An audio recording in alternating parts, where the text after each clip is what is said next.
शांतिपुर नामक गांव में एक छोटा सा कुटीर का घर था, जहां रेखा अपनी बूढ़ी माँ शांति देवी के साथ रहा करती थी। आज रेखा को देखने के लिए शहर से मनीष एवं उसके मम्मी पापा आए हुए थे। अरे शांति देवी जी, अपनी बेटी रेखा को तो बुलाइए, उसे तो जरा देखे। अरे हाँ हाँ, अभी बुलाती हूँ। अरे रेखा बेटी आना जरा यहाँ, मेहमानों के लिए चाय तो लेते आ। शांति देवी आज काफी खुश थी।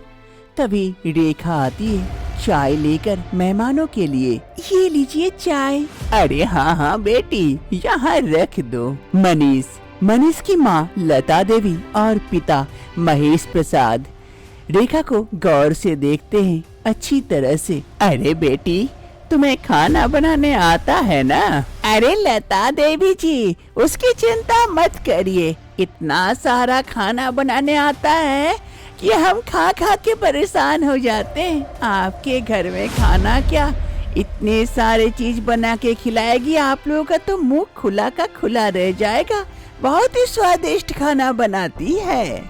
खाने की बात सुन लता देवी काफी खुश हो जाती है और मन ही मन सोचती है, अरे इतना सारा खाना बनाने आता है, गांव की लड़की है, घर का काम काज भी अच्छे से करेगी, हमारी सेवा भी करेगी और खाने को खूब मिलेगा नया नया।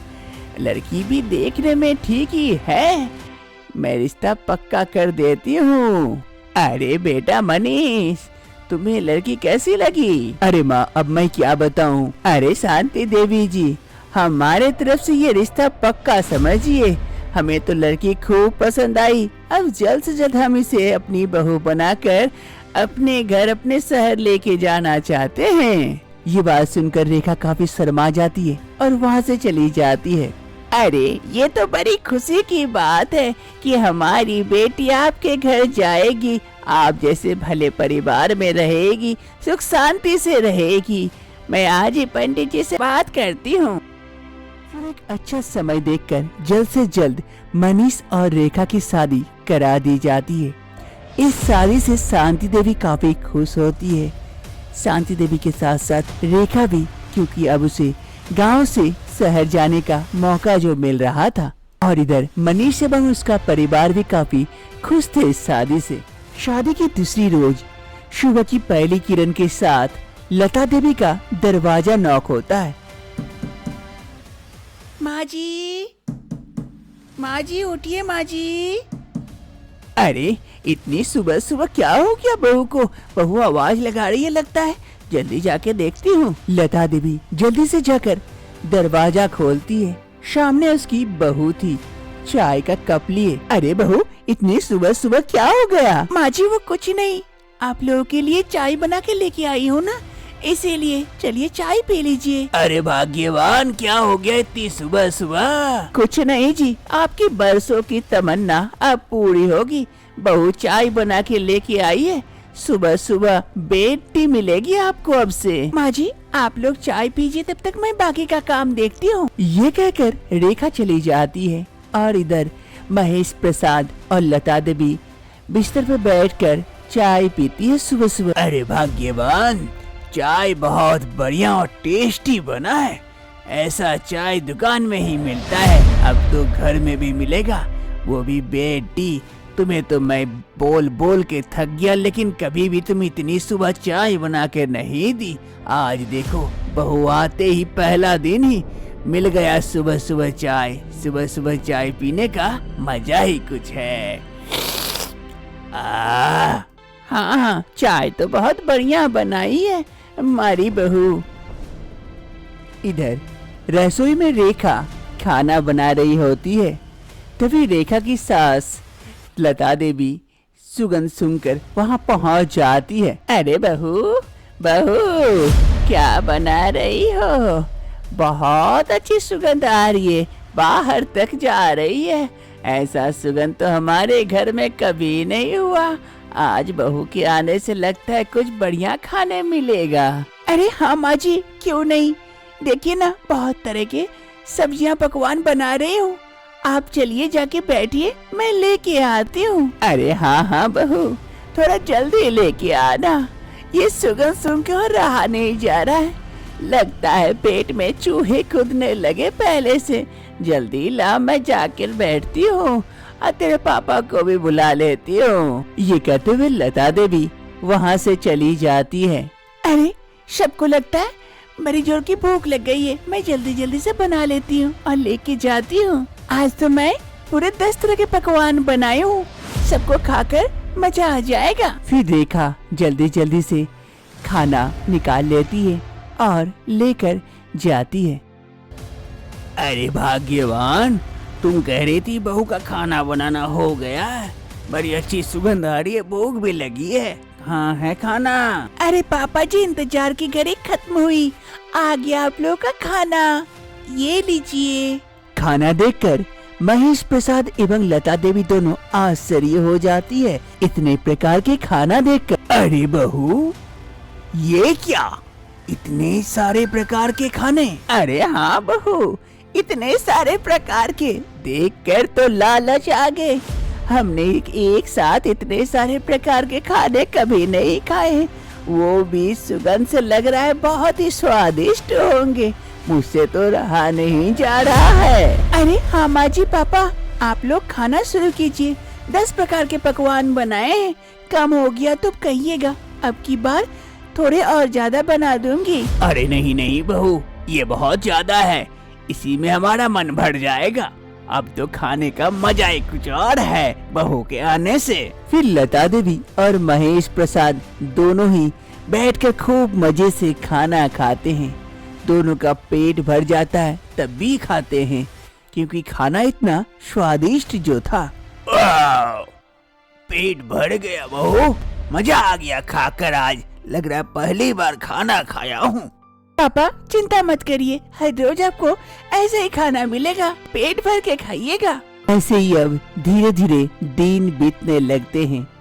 रेखा हर रोज नए नए रेसिपी और खूब सारे पकवान बनाकर अपने सास ससुर को खिलाती है। इधर लता देवी और महेश प्रसाद भी बड़े ही मजे से इतने सारे पकवान वाले खाना खाते रहते हैं, उन्हें भी काफी मजा आता है।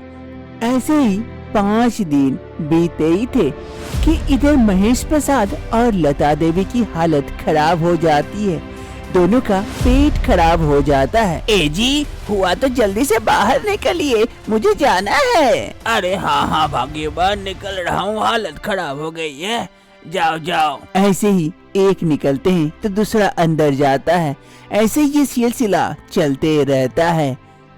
शाम को जब मनीष आता है, कहीं नहीं मिलने पर अपने मम्मी पापा को कमरे में ढूंढने आता है। आकर देखता है कि उसके मम्मी पापा काफी थक चुके हैं और बिस्तर पर पड़े हैं, ऐसी हालत हो गई है उठने के लायक भी नहीं है। अरे माँ, बाबा, ये क्या हुआ आप लोगों को? काफी थकावट सी लग रही है, क्या हो गया? आप लोगों की तबीयत तो ठीक है ना? अरे नहीं बेटा, हालत खराब हो गई है, सुबह से पेट खराब हो गया है दोनों का, ऐसे ही टॉयलेट जाते जाते हमारी तो हालत ही खराब है। अरे ये क्या, तो आपने बताया क्यों नहीं? मैं अभी डॉक्टर बुला के लेके आता हूँ। फिर मनीष जाता है और जल्दी से डॉक्टर साहिबा को बुलाकर लेके आता है। अरे डॉक्टर साहिबा, देखिए जरा, मम्मी पापा की हालत काफी गंभीर हो गई है, सुबह से टॉयलेट जा जाकर क्या हुआ है, जरा पता कीजिए। अरे हाँ हाँ, मैं अभी देखती हूँ। डॉक्टर साहिबा काफी अच्छी तरह से चेकअप करती है। ऐसा लग रहा है कि आप लोग काफी उल्टा सीधा खा लिए हैं, कुछ दिनों से खाने में गड़बड़ी हो रही है क्या? क्या खा रहे थे? अरे डॉक्टर साहिबा, क्या ही बताए, मेरे बेटे की शादी हुई है, नई नई बहू आई है गांव से, खूब सारे पकवान बनाती है, स्वादिष्ट स्वादिष्ट, और हमसे रहा नहीं जाता है। हम खूब खा रहे थे 5 दिनों से, आज अचानक से देखिए ना ऐसी हालत क्यों हो गई। अरे माँ जी, घर में पहले साधारण खाना खाते थे, अचानक से इतना रिच और इतना सारा खाना खा लीजिएगा तो कैसे पचेगा?